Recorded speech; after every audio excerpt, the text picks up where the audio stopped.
এই জাতীয় মহাসমাবেশে যারা উপস্থিত হবেন, বৃষ্টি হলেও তারা যেন শৃঙ্খলার সাথে এই সমাবেশ সফল করেই তারপর সমাপ্তি পর্যন্ত থাকেন, সেই আহ্বান আমরা আগের থেকে জানিয়ে রাখছি। আমাদের সেই মোটিভেশন আগের থেকেই চলছে। 20টি পয়েন্টে প্রায় 6000 স্বেচ্ছাসেবক বিভিন্ন বিভাগে দায়িত্ব পালন করবেন। বিভাগ তো আপনারা শুনলেন, অনেকগুলো ডিপার্টমেন্ট আমরা করেছি। এই সব বিভাগে আমাদের প্রায় 6000-এর মতো স্বেচ্ছাসেবক ইনশাআল্লাহ দায়িত্ব পালন করবেন। স্বেচ্ছাসেবকদের জন্য পরিচিতির সুবিধাতে আলাদা ড্রেস থাকবে।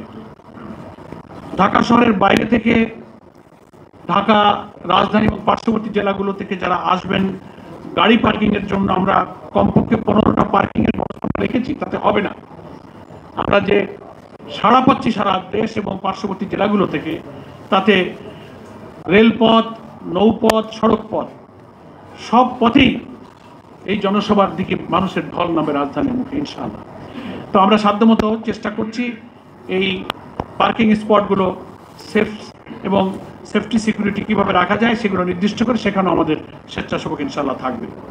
ওয়াসা থেকে সরবরাহকৃত পানির ব্যবস্থা রাখার চেষ্টা করছি। পানি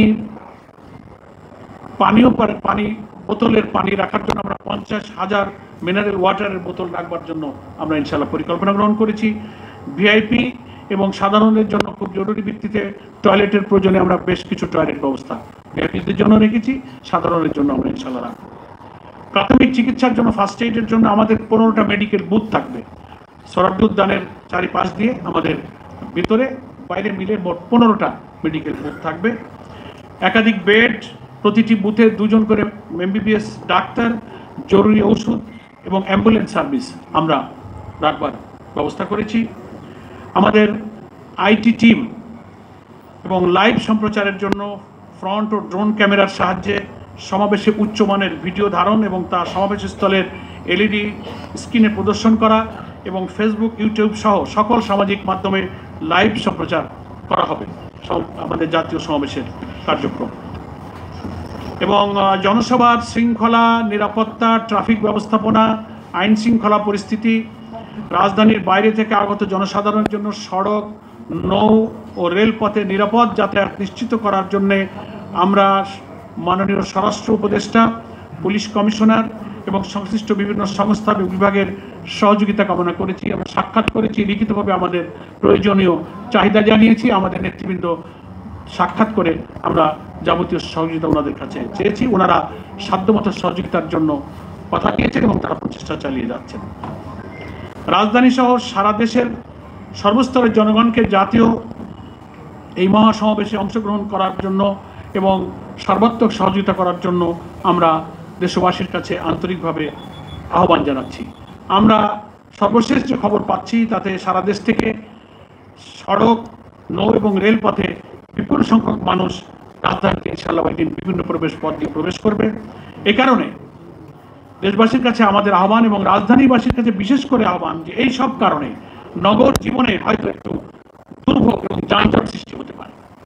আমরা জামাত ইসলামের পক্ষ থেকে দেশবাসী এবং নগরবাসীর কাছে অগ্রিম বিনয়ের সাথে ক্ষমা প্রার্থনা করছি যে এই সমাবেশের কারণে কিছু জনদুর্ভোগ, কিছু যানজটের কারণে নগরবাসীর কিছু কষ্ট হবে। আমরা নগরবাসীর কাছে, দেশবাসীর কাছে অগ্রিম ক্ষমা প্রার্থনা করে রাখছি। আপনাদেরকে ক্ষমা সুন্দর দৃষ্টি দেখবেন। আপনারা জানেন যে আমরা মানুষের জন্য এবং দেশের কল্যাণেই কাজ করছি। আমাদের একটি রাজনৈতিক সাংবিধানিক অধিকার এই বিশাল জাতীয় সমাবেশ সফল করা।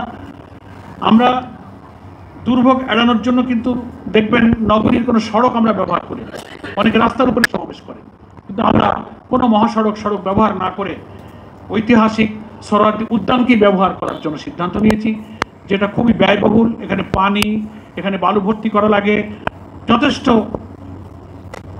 এক্সপেন্সিভ এখানে একটা মহাসমাবেশ করা। তবুও আমরা সড়ক এড়িয়ে আমরা এই ময়দানকেই কিন্তু জনসভার জন্য ব্যবহারের সিদ্ধান্ত নিয়েছি। সড়কে এরকম জনসভা করলে কিন্তু রাজধানী একেবারেই অচল হয়ে পড়ে। এটা আমরা জনস্বার্থে আমরা এই কষ্ট করেছি। ফলে আমরা দেশবাসীর কাছে আজকের এই সাংবাদিক সম্মেলন থেকে আহ্বান জানাবো, সরকার এবং সংশ্লিষ্ট প্রশাসন এবং যত বিভাগ আছে সমগ্র দেশবাসীর কাছে আমরা আন্তরিক দোয়া এবং সহযোগিতা কামনা করছি। বৃষ্টি মৌসুম হওয়ার কারণে বৃষ্টি হওয়ারও সম্ভাবনা আছে। আমরা আহ্বান জানাবো সাংবাদিক বন্ধুদের কাছে বিশেষ অনুরোধ থাকবে, আপনাদের যথেষ্ট সহযোগিতা সুব্যবস্থা ওখানে আপনাদের সংবাদ গ্রহণ এবং পরিবেশনের জন্য আমরা রাখবার চেষ্টা করেছি। আমাদের এই জাতীয় মহাসমাবেশে যারা উপস্থিত হবেন, বৃষ্টি হলেও তারা যেন শৃঙ্খলার সাথে এই সমাবেশ সফল করেই তারপর সমাপ্তি পর্যন্ত থাকেন, সেই আহ্বান আমরা আগের থেকেই জানিয়ে রাখছি। আমাদের সেই মোটিভেশন আগের থেকেই চলছে।